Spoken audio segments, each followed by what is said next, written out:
I'm so happy about it, I wrote it in lolcats. HTKB, HTKB, HTKB. This is the house that Kamurai built. Time to get started. Boom! Class systems.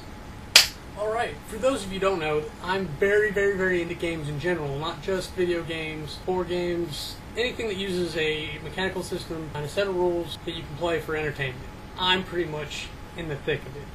What I'd like to talk about today, on what I'm going to call Game Talk, is class systems. Typically, only games that can be considered RPGs have a class system. Now, an RPG technically can be any game that uses an experience system to have the character progress as it goes through. Because you're playing the role of that character as he progresses through the story in his level system. Now, in addition to a standard leveling system, which you will see in almost any RPG, standard turn-based, turn-time-based, strategy, or MMO, is a class system. Now, all a class system is not how much money you make, but it can be what profession you are.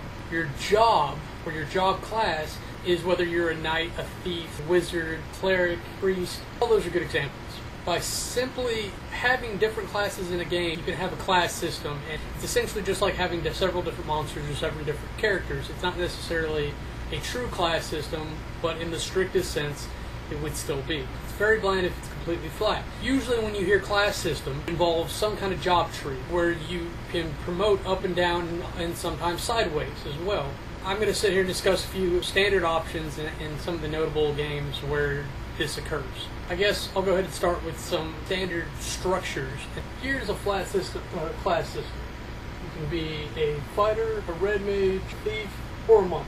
This is completely flat. There's no level for promotion, but there are a series of different types, and this can continue on for forever, and technically you would have a class system, but it's not that exciting. Here we have an elevated class structure. It has the flat inclusion, but there's direct promotional levels per class that you are.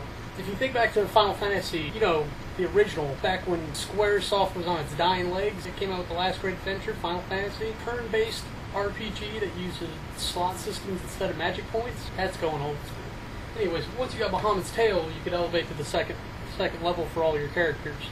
And that was it. You couldn't retrograde. It was only one direction. A couple of games may include going higher. I believe Disgaea uses something similar.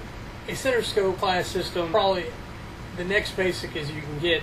The best example I can think of is actually if you think of a platform adventure game where you have different abilities that you can use. You go from your main state to a special state, back to the main state, to another state, or you can have it look something like this, and this is probably descriptive of Mario, Metroid, or I don't know. There are RPG adventure games that work like this. Theoretically, you could use Secret of Mana like this. And even though they didn't want really classes, there was a weapon class system based on what weapons were equipped at the given time. So you could essentially change class by going from being a swordsman to a boomerang guy.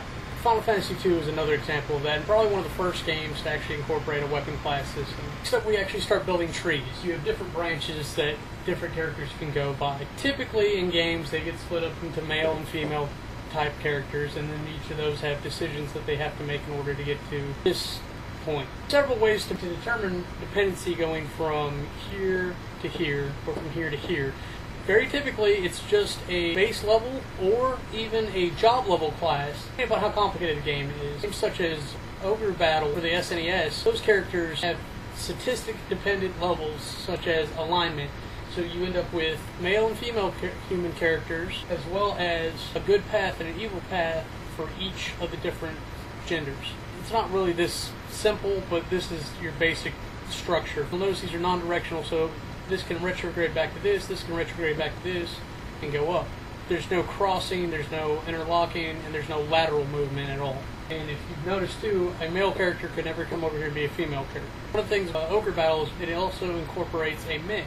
Many of the monsters and whatnot can only be upgraded linearly and then they stop. In complicated games like Final Fantasy Tactics for PlayStation 1 by Squaresoft, you get into some level requirements for your job classes. Start off with a base ring where you can either be a squire or a chemist, basically giving you a melee side and a magic side. Once you get to level 2 squire, you unlock the next ring in which you become either archer or a knight. Now those rings don't go on indefinitely. You don't just need one of these two to get to the next ring, which gets silly if you go that far. but it does allow you different branches. Go from an archer to a thief, I believe, is one of the paths, and then knight to a monk, as it also includes class dependencies. You may need more than one job leveled up in order to get this job. It's really on the developer to decide where the dependencies land. Here's a good example of what I was talking about by rings. You have a base class. Once you level up to a certain point, you can get to the second ring. And once you level up any one of these three, you can get to the third ring, thus eliminating any need for the other two at all. It's a valid system, but it gets a little wonky. You start getting into better restrictions when you go small, especially if you penalize these classes by making them even a little weaker maybe than even these.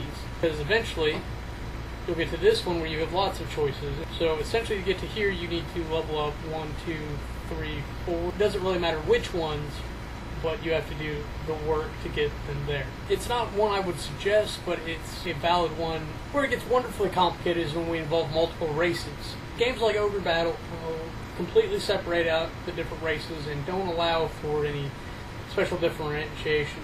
A lot of MMORPGs restrict classes specifically to certain races, even if there's an equivalent class in a different race. Final Fantasy Tactics Advance for the Game Boy Advance is one of the few Square Enix games that I can really get on board with. It uses a very complicated class system such as this one. Let's keep it down to 3 races. This race can be promoted to each of these job classes here, but requires both of them for this one, and that is the only race that can have this job. This race can be promoted to either one of these. This race here can be promoted to this one as well, but it's the only one that can be promoted out here and only requires that it reaches this job skill. Similarly, looking at the next level, anyone that can hold one of these 2 jobs can make it to here, so technically all 3 races can make it to this level. Now because brown can go to here, which it means it can go to here, make it to this job class up here. Because of the notation that I'm using here, blue can go to this purple spot here. Anything that can take this purple job class once it meets requirements can go to this. Anything that meets a purple job requirements can go to this level. Hopefully that looks a little better for you and it makes a little bit more sense there. This is an overly complicated method to do a class structure. I would consider it probably more in a building game such as a SimCity or Backyard Monsters. It would require you to have each of these at a certain point before you go to the next rank.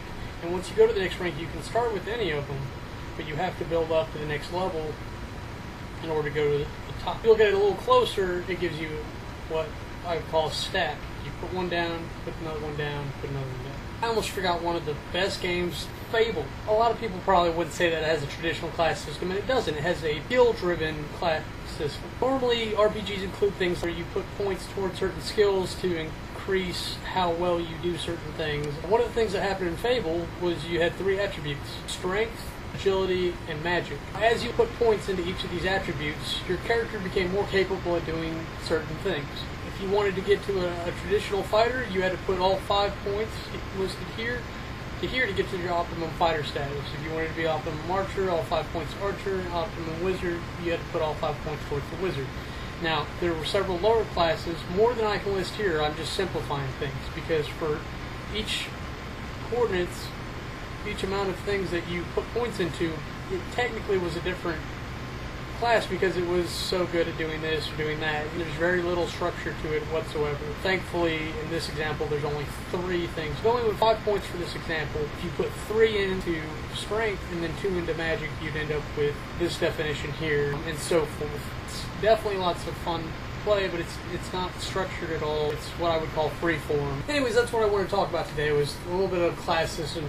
I'm Kamurai. Have a nice day. And you were wondering how complicated it could get. It's just 200 classes.